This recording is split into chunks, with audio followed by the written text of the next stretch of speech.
YouTube channel में। आज हम लोग बात करने वाले हैं क्लास 12 के साइकोलॉजी के मॉडल सेट नंबर 3 का। ठीक है, तो चलिए शुरू करते हैं। तो पहला सवाल क्या है, स्व के विभिन्न पक्ष की संख्या क्या है। तो स्व के विभिन्न पक्ष कितने हैं, तो 3 का ऑप्शन नंबर 1 का ऑप्शन नंबर 3 हो जाएगा। सही आंसर क्या हो जाएगा, ऑप्शन नंबर 3, 4 है। दूसरा नंबर आया था, निम्नलिखित में से किसे स्व का पक्ष माना गया है। तो स्व का पक्ष किसे माना गया, अगर निम्नलिखित में से बोला है, देखिए स्वदक्षता को, आत्म गौरव को, आत्म पहचान को, इनमें से सभी। तो 2 का क्या होगा, ऑप्शन नंबर 3, आत्म पहचान को। ठीक है। तीसरा नंबर देखते हैं, टाइप सी व्यक्तित्व का प्रतिपादन किसने किया। तो टाइप सी व्यक्तित्व का प्रतिपादन करने वाले कौन थे, ऑलपर्ट, फ्रीडन, मोरी। ऑप्शन नंबर 2 आपका सही आंसर है। तीसरा नंबर आ जाता है, निम्नलिखित में से किसे योग के पिता के रूप में आदर प्राप्त है। देखिए योग तो काफ़ी अभी आधुनिक समय में भी, प्राचीन समय से भी ये अब चला हुआ आ रहा है। तो योग का बड़ा महत्व रहा है और योग का आधुनिक को पिता के रूप में किससे जाना जाता है, तो 4 का ऑप्शन नंबर 3 कौन है, पतंजलि, महर्षि पतंजलि को। ठीक है। 5वां नंबर आ जाते हैं। 5वां नंबर क्या है कि लियोल फेस्टिगर ने संज्ञानात्मक असमवासी सिद्धांत का प्रतिपादन किस वर्ष किया।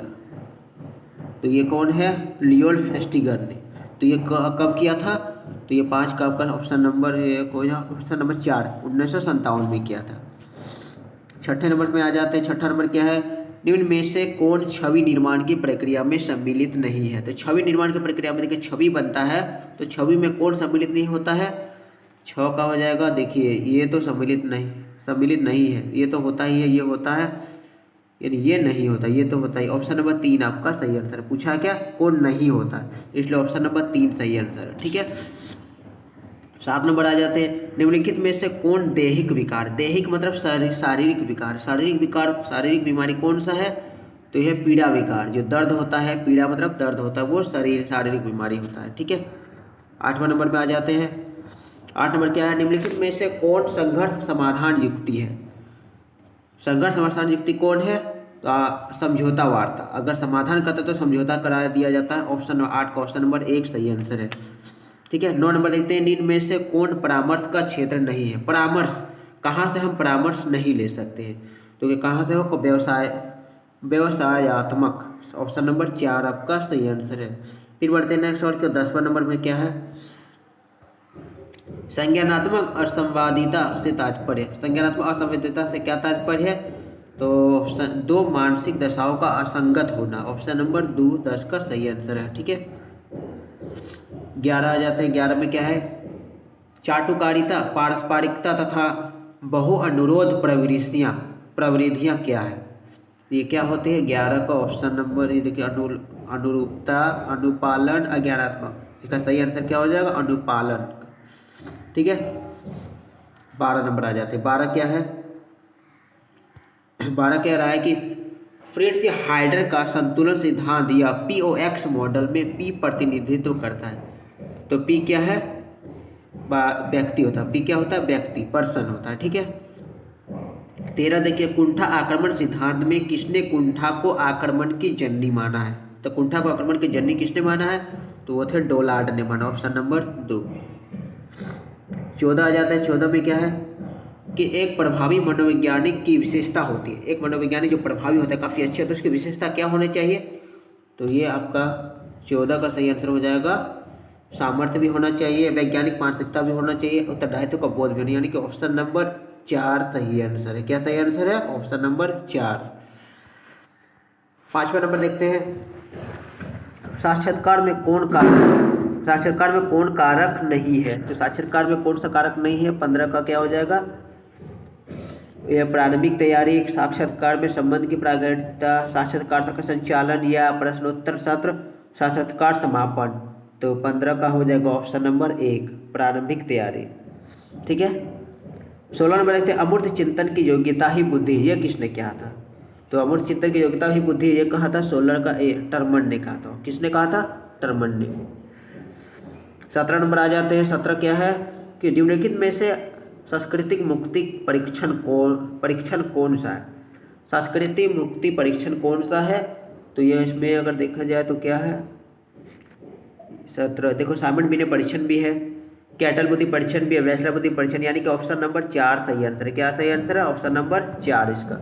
18 जाते हैं प्रतिभाशाली बालकों की सबसे बड़ी विशेषता क्या है? तो प्रतिभाशाली व्यक्ति क्या होता है, उसमें सूझ बहुत अच्छी होता है, सूझ होता है, दृढ़ होता है, मौलिकता होता है और संवेगात्मक परिपक्वता, ये सारे होते हैं। लेकिन अगर सबसे बड़ी विशेषता अगर बोला जाए तो इसमें मौलिकता होता है। ऑप्शन नंबर 3 क्या होगा सही आंसर? ऑप्शन नंबर 3 होगा। 19 आ जाते हैं। 19 में क्या है कि टाइप ए प्रकार के व्यक्तित्व को कौन सी विशेषताएं पाई जाती है? टाइप ए प्रकार के व्यक्तित्व में विशेषता कौन सी होती है? 19 का हो जाएगा ऑप्शन नंबर ए, प्रतियोगिता। कौन सी विशेषता होती है? प्रतियोगिता करते हैं। 20 आ जाता है, किसने व्यक्तित्व को टाइप ए प्रकार तथा टाइप बी प्रकार में बांटा? टाइप ए और टाइप बी में बांटने वाले कौन से साइंटिस्ट थे? तो 20 का हो जाएगा ऑप्शन नंबर, देखो, फ्रीडमैन और रोजनमैन, ऑप्शन नंबर 3। ठीक है।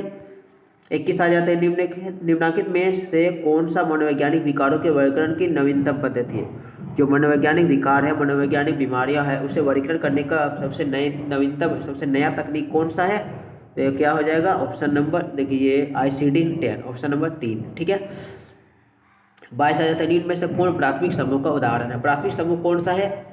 ये देखिए, एक परिवार है। प्राथमिक समूह होता है परिवार, जिसमें परिवार, प्राथमिक समूह में क्या होता है कि एक दोस्त सभी सदस्य एक दूसरे से काफ़ी भावनात्मक से जुड़े हुए हैं। ऑप्शन नंबर इसका 1 सही आंसर है। ठीक है। एक 22 हो गया। 23 आते हैं। 23 में क्या है? निम्न में से कौन समूह संरचना का तत्व नहीं है? समूह संरचना का तत्व कौन सा नहीं है? तो 23 का असुरक्षा तथा चिंता का भाव, ऑप्शन नंबर 3 इसका सही आंसर है। 24 देखते हैं, किसने समूह को 2 वर्गों, प्राथमिक समूह गौण समूह में बांटा? तो प्राथमिक समूह गौण समूह में बांटने वाले साइंटिस्ट कौन थे? तो वो थे कूले, जॉर्ज कूले, ऑप्शन नंबर 3 इसका सही आंसर है। ठीक है। बढ़ते अगले सवाल को 25 में देखते हैं। दूसरों की उपस्थिति में लोग कभी कभी अधिक गलतियां करते हैं, निष्पादन पर दूसरों की उपस्थिति का यह खराब प्रभाव क्या कहलाता है?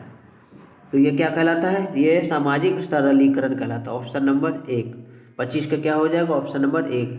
26 आ जाता है, विद्यार्थी को महाविद्यालय में निर्धारित ड्रेस में जाना, खेल के मैदान में खेल के नियमों को अपनाना आदि उदाहरण है। किस चीज़ का? यानी कि सारे नियम को मानना किस चीज़ का उदाहरण होता है? तो यह हो जाएगा अनुपालन, ऑप्शन नंबर 1। ठीक है। 27 देखते हैं। 27 में क्या है? जब व्यक्ति अपने आप को किसी कष्टकर इच्छा के ठीक विपरीत इच्छा की प्रेरणा विकसित कर उसमें उत्पन्न चिंता से अपने आप को बचाता है तो उसे क्या कहा जाता है? तो ये हो जाता है यौक्तिकीकरण, ऑप्शन नंबर 1। 27 का क्या हो जाएगा? Option number 1। 28 है, सामूहिक अचेतन को किसने प्रस्तुत किया? सामूहिक अचेतन को प्रस्तुत करने वाले वैज्ञानिक कौन थे? तो वो थे युंग, ऑप्शन नंबर 1 इसका सही आंसर है। 29 आ जाते हैं। 29 में क्या है? बांडुरा ने कहा बच्चे असामाजिक व्यवहार सीखते हैं। तो क्या बांडुरा ने कहा कि सामाजिक व्यवहार कहाँ से सीखते हैं? तो ये 29 का क्लासिकी अनुकूलन से, ऑप्शन नंबर 3 इसका सही आंसर है। आते हैं अगले सवाल की ओर। 30 नंबर में क्या है? 30वां नंबर में देखते हैं, आ जाता है 30वां नंबर क्या है कि संवेदन मंदन औषधियों का मुख्य कार्य होता है। संवेदन मंदन औषधि जो होते हैं, जो दवा होते हैं, उसके मुख्य काम क्या होते हैं? तो वो होते हैं पीड़ादायक प्रभाव को कम करना, जो दुख पीड़ा होता है, तकलीफ होता है, उसे कम करना होता है। 31 आया था, इनमें से कौन अनुरूपता का निर्धारक है? अनुरूपता का निर्धारक कौन है? ये है समूह का आकार भी होता है, समूह का संगठन, समूह का शक्ति, यानी कि ऑप्शन नंबर 4 इसका सही आंसर है। क्या सही आंसर है? Option number 4। 32 आ जाते हैं, वातावरणीय प्रदूषण किस रूप में हो सकता है? तो वातावरणीय प्रदूषण तो वायु प्रदूषण भी हो सकता है, मिट्टी प्रदूषण भी हो सकता है, जल प्रदूषण भी हो सकता है, और इनमें से सभी, यानी ऑप्शन नंबर 4 इसका सही आंसर है। ठीक है। 33 कहते हैं, आक्रमण एवं हिंसा को कम करने का उपाय है। आक्रमण और हिंसा को कम करने का अगर उपाय में बोला जाए तो इसमें कौन सा ऑप्शन सही हो सकता है? इसमें विरेचन विधि, ऑप्शन नंबर 2 इसका सही आंसर है। 34 आ जाते हैं। 34 में क्या है? व्यक्तित्व के शीलगुण के आधार पर किसने व्यक्तित्व को विभाजित किया? शीलगुण के आधार पर व्यक्तित्व को विभाजित करने वाले कौन है? तो वो है 34 का सही आंसर क्या है? ये इनमें से कोई नहीं है, क्योंकि क्रेसमर भी नहीं है, शेल्टन भी नहीं है, युंग भी नहीं, इनमें से कोई नहीं। 34 कौन है? 35 देखते हैं, निम्नलिखित में से कौन गिलफोर्ड के त्रिविमात्मक सिद्धांत का कारक नहीं है? तो 35 का सक्रियता, ऑप्शन नंबर 4 इसका सही आंसर है। क्या आंसर है? Option number 4। ठीक है, मिलते हैं।